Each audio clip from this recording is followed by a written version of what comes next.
My name is Liz Crosby, and I'm a graphic design major at MVNU with a minor in marketing and fine art. Today, I will be showing you my honors project, a children's book based on the story of Esther from the Bible. Unfortunately, I made so many sketches and drawings for this project that I could not showcase them all in this presentation. However, if you click on the link below or in the description, it will take you directly to my website where you can see the entire completed children's book. I fell in love with illustration junior year at MVNU during Professor Donnelly's illustration class. I decided to illustrate a children's book for my honors project to test my skills and further develop my instincts as an illustrator.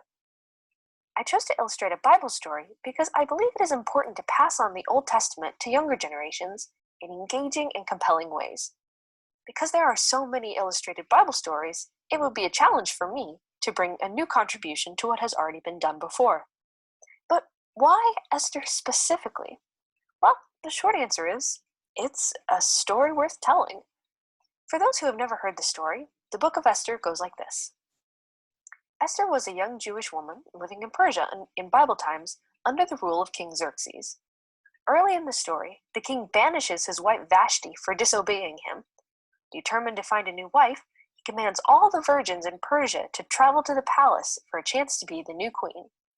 For 1 year, they were given beauty treatments, but Esther stood above the rest. She was more beautiful than any of the other women, but she was also wise and kind. Xerxes chose Esther to be his new queen. Later in the story, Esther is confronted with an ethical dilemma. Her cousin Mordecai informs her of some very bad news. Haman, one of the king's officials, wrote a decree saying that all the Jews in Persia were scheduled to be killed. Because her cousin Mordecai had previously refused to bow and show respect to Haman, Haman became furious and wrote the murder edict. As queen, Esther had access to the king and was in a perfect position to beg him to spare their lives. However, it was illegal to interrupt the king uninvited. If Esther went to see him, she might endanger her own life. However, if she stayed silent, she would seal the fate of the Jewish people. Now, spoiler alert, she does go, and the king is actually happy to see her because he is so in love with her. When the king asks what she wants, she simply requests to have a private meal with him. When the moment was right, Esther told the king everything, including her heritage. She told him how Haman was planning to kill her and her people. The king had Haman hanged and took steps to save the Jews of Persia. The story of Esther contains many relevant topics such as political corruption, religious persecution, pride, anti-Semitism, and female empowerment. Esther displays virtues that all women and young girls should aspire towards. One of Esther's primary features is her humility. When faced with a turning point situation, instead of throwing her weight around or trying to manipulate the situation like Haman does, she simply goes to the king and makes her request. Sometimes humility is more powerful than strength. Another element that I wanted to focus on was the characterization of the other people in the story besides Esther. When you read the biblical account, it becomes very clear that Xerxes was a very irresponsible ruler. I made sure to show how much of a party animal he really was in my story. Quite frequently, he would hand away his power to various officials to rule the empire for him, rather than taking responsibility. Haman's characterization is pretty standard throughout children's literature. However, I wanted to include more nuance about why he hated the Jews. Mordecai and the Jews represented a threat to his power and his ego. Mordecai himself was simply standing up for what was right. The Bible says never to bow to anyone except God. Unfortunately, in this life, standing up for what you believe can come at a cost. These are just a few concepts I wanted to address with my children's book. The story of Esther has been adapted many times, and each addresses different aspects of the story. The resources designed for children were particularly useful. They taught me how to simplify the story of Esther for children while also giving me a creative springboard.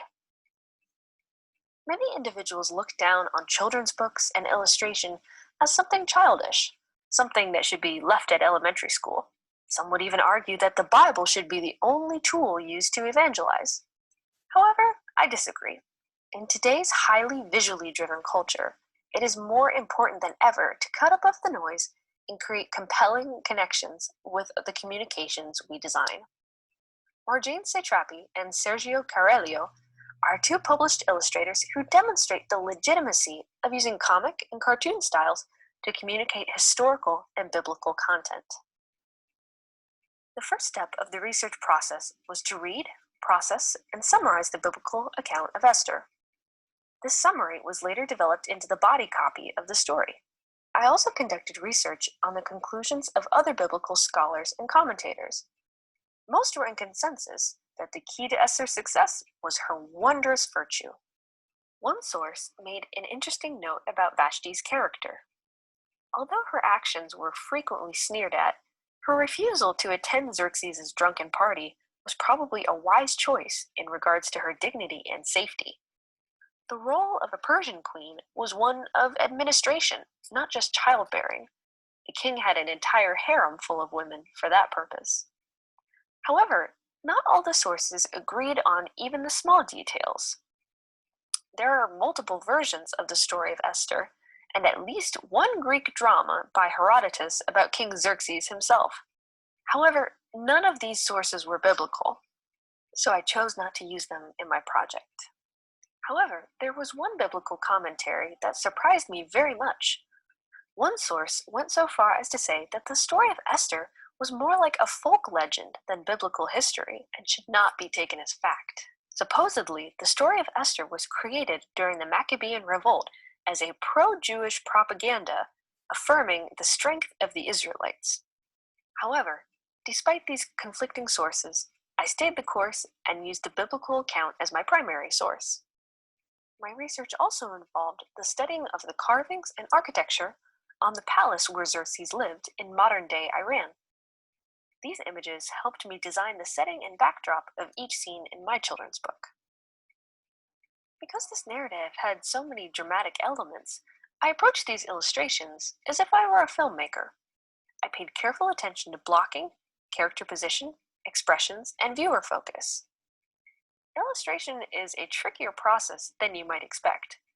The point of a children's book is to tell the story with pictures rather than articulating everything verbally with the body text. Near the beginning, I actually had trouble getting into a drawing workflow. I wasn't sure whether to start with the pictures or the words. Both parts informed the other and had to be developed before the other could begin. So I ended up working on both simultaneously. This is one of my favorite spreads. The idea to have all the young women sitting in a row while they got their beauty treatments actually came to me in the middle of the night. Now, the basic illustration process goes as follows: brainstorm sketches, digital sketches, layout tracing, critique, and final digital drawing, and then the integration into the double-page book spread. Because each spread had so many detailed parts, I ended up working on multiple steps for multiple spreads simultaneously. The drawing process was not uniform for every illustration. Sometimes I would create a highly rendered pencil sketch and simply trace it into the tablet. Easy, done.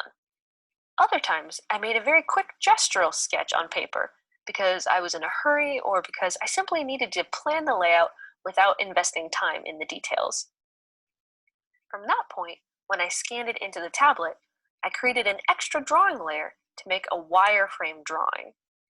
The purpose of this colorful drawing was to lay out anatomy proportions and placement. I love using the tablet because I can move elements around quickly and efficiently if I change my mind about something. From there, I would make the refined final drawing in black and white, fill it with gray, and those would be inserted into the storybook spreads. I found that regardless of whether I drew a very detailed sketch or a loose gestural sketch, I still had to put in the same amount of time either way.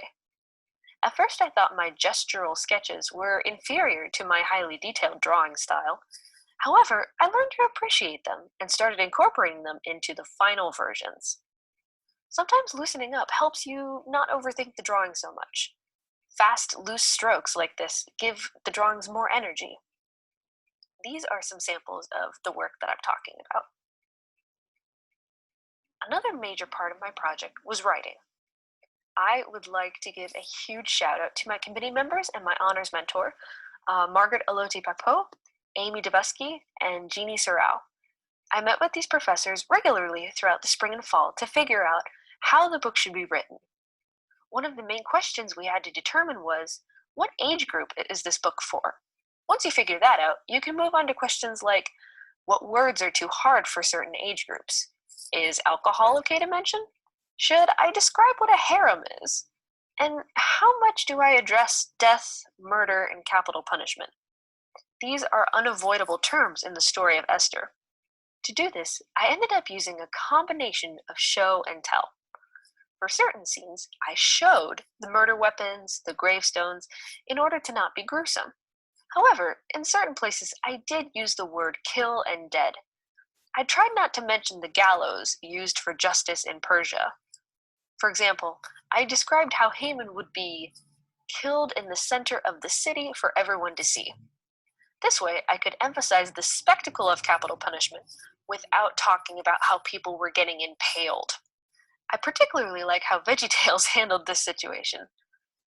Instead of a high executioner, they had a character dressed like a Grim Reaper with a feather in its hand, who took condemned individuals to the Isle of Perpetual Tickling.